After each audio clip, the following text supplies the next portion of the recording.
Pese a los avances científicos, la sangre aún no puede ser fabricada en un laboratorio, ni mucho menos hay otro líquido que pueda suplirla. La única forma de obtenerla es a través de donadores, lo que significa que está en manos de uno, de usted, de todos, salvar otras vidas.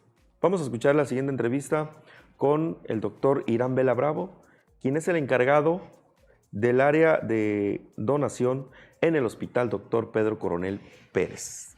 Pese a los avances científicos, la sangre aún no puede ser fabricada en un laboratorio, ni mucho menos hay otro líquido que pueda suplirla. La única forma de obtenerla es de donadores, lo que significa que está en manos de uno salvar otras vidas. Pero de igual manera, durante los análisis, para conocer si eres o no apto para ser donador, puede servirte para detectar alguna enfermedad, explicó el doctor Irán Vela Bravo, encargado del Centro de Colecta y Servicio de Transfusiones en el Hospital Dr. Pedro Coronel Pérez. Indicó que diariamente se requieren unidades de sangre para transfundir a pacientes con enfermedades crónicas que las requieren periódicamente, pacientes con cáncer o anemias, personas que estén programadas para una cirugía o aquellas que requieren de una operación de emergencia a causa de algún accidente, quemadura o hemorragia. Por principio de cuenta te puedo decir que inicia sus servicios en un mes de junio, como hoy, pero desde el 2014, ¿sí?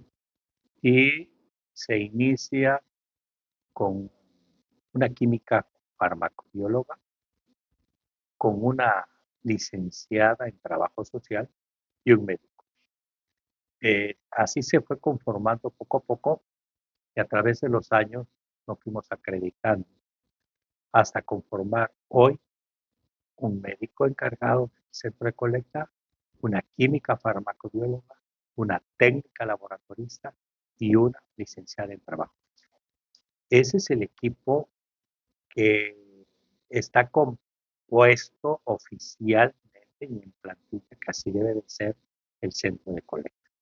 Entonces, ha evolucionado muy bien, de tal manera que durante estos años, eh, en los últimos 3 años, nos inscribimos en una certificación eh, nacional, una certificadora externa, y hemos sido galardonados como certificados en calidad, trabajo de calidad. Entonces, podemos decir que en las Chuapas, en este hospital Pedro Coronel, eh, que muchas veces se habla muy bien y muchas veces no se habla tan bien, tenemos un centro de colecta y un servicio de transfusiones de calidad. En él, los trabajos que se hacen es desde la selección de los pacientes, de la promoción de la donación de sangre. Se citan a los pacientes, se les aplica una pequeña historia clínica. Si salen, si pasan ese examen, vamos a llamarlo así, pasan a una muestra de sangre en la que se hace la citometría. La citometría que consiste en ver cómo está su sangre, cómo están sus glóbulos rojos, sus plaquetas, para que ver si es apto o no es apto, si es diabético, si tiene hipercolesterolemia. Si llegara a pasar eso, entonces a ese paciente pasa a lo que es la flebotomía, o sea, la extracción propiamente de la sangre. Esa sangre que se va a extraer son 450 mililitros de sangre.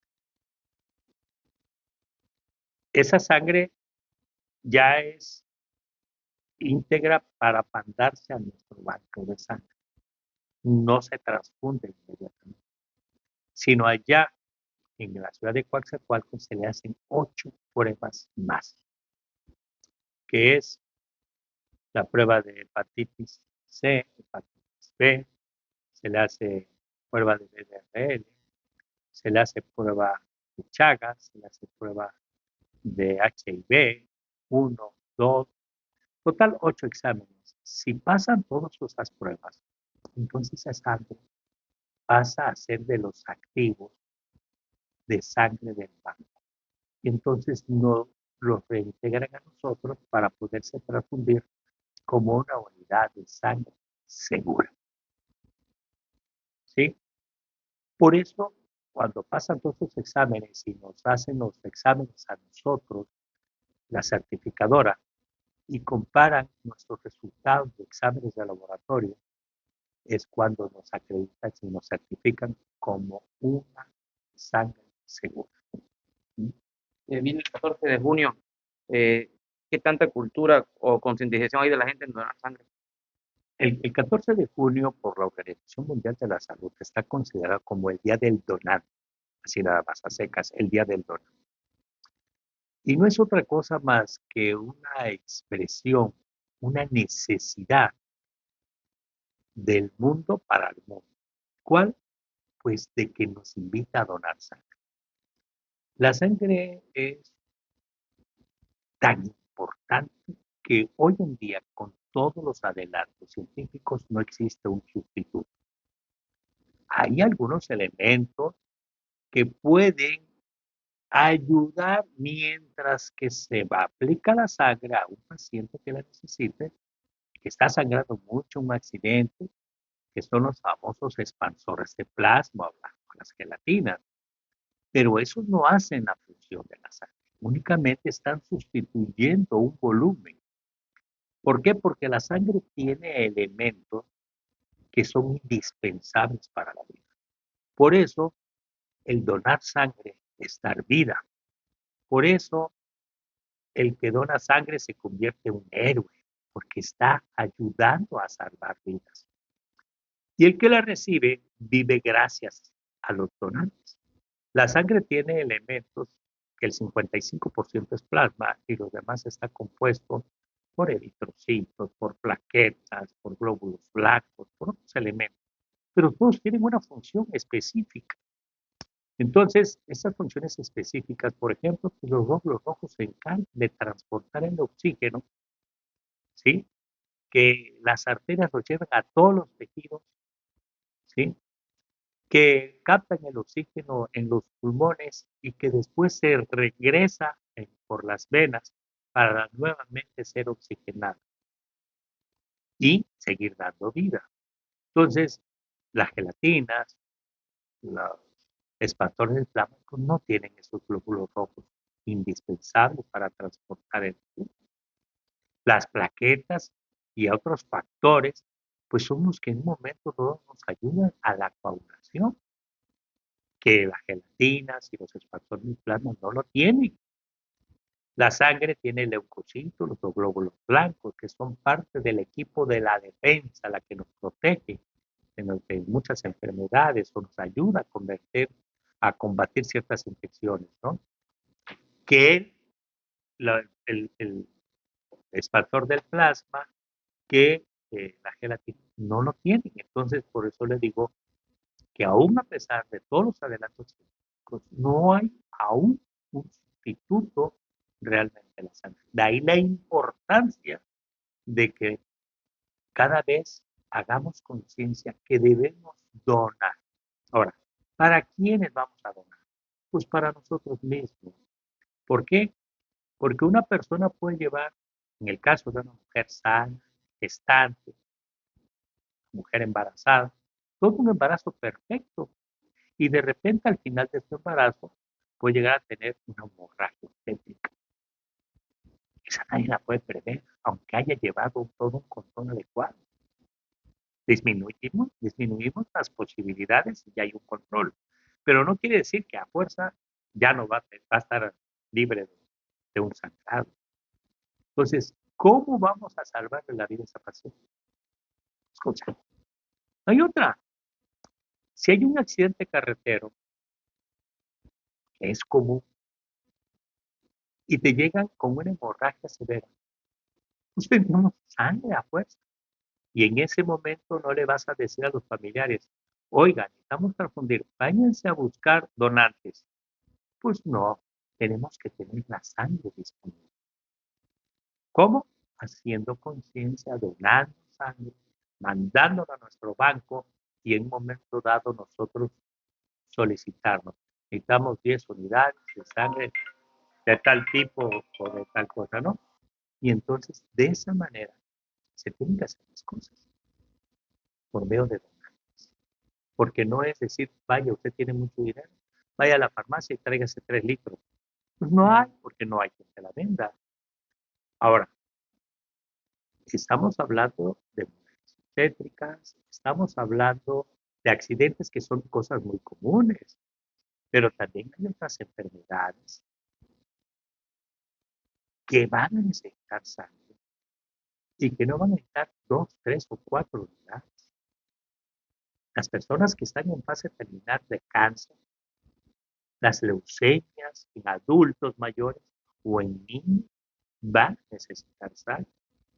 Y tantas enfermedades que la única manera va a ayudarle a subsistir es por medio de transfusiones de sangre, porque la sangre va a ser de uso terapéutico, no va a ser de otro, nada más pasarla por pasar, no, va a ser de uso terapéutico.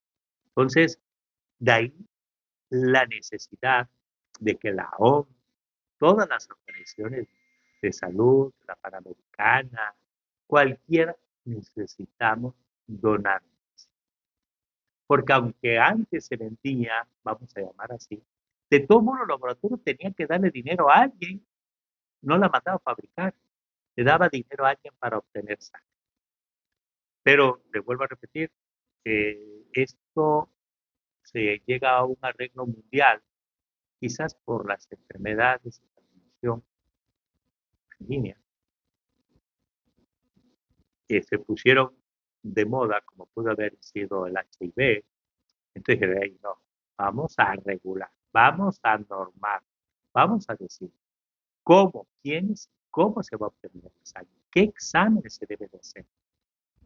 Y entonces de ahí nace la norma oficial mexicana 253, donde nos dice exactamente desde la selección del donante hasta lo que se llama trazabilidad.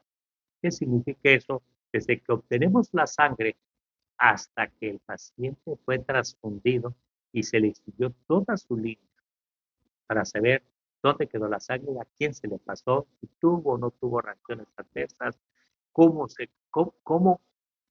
fue su fin, fue dado de alta, no fue dado de alta, todo. A eso se llama trazabilidad. Entonces, desde que obtenemos la sangre hasta su destino final, nosotros hacemos el. Informó para En Corto Hernán Villarreal. Interesante lo que nos cuenta el doctor Irán Vela Bravo. Realmente a veces uno dice y piensa que no vas a necesitar sangre en ningún momento, pero los accidentes ocurren. Nos explicaba la directora del hospital que pues realmente a veces cuando hay un parto, pues uno piensa que todo va a estar bien, a veces se complica y en ese momento hay que utilizar sangre. Obviamente lo ocupan de los bancos de sangre, pero para reponerla, pues tienen que buscar otros donadores para que así exista un banco de sangre que pueda operar y pueda servir en caso de una emergencia.